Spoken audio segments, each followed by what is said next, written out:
ঝোপের ও পাশের আলো গ্রামের নাম ছিল চাঁদপুর। চারপাশে মাঠ, মাঝখানে একটা পুরনো বড় বাড়ি, কেউ এখন আর ওখানে থাকে না। লোকজন বলে বাড়িটায় নাকি ভূত আছে।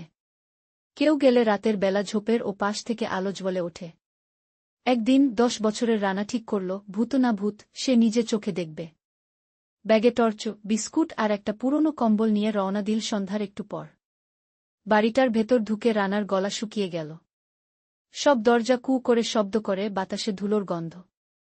হঠাৎ টুপ একটা আলো ঝোপের পাশ থেকে জ্বলে উঠল। রানার চোখ ছানাবড়া। সাহস করে এগিয়ে গেল টর্চ জ্বালিয়ে। দেখে অবাক, একটা ছোট্ট বিড়াল দাঁড়িয়ে আছে, ঘাড়ে বাঁধা একটা ছোট ল্যাম্প। কেউ হয়তো ওকে ফেলে গেছে। আলোটা জ্বলছিল ওই ল্যাম্পেই। রানা বিড়ালটাকে কোলে তুলে বলল, তুই সেই ভূত? তাহলে তোদের ভয় পেয়ে আমরা ভুল করছিলাম। এরপর থেকে চাঁদপুরে ভূতের গল্প শোনা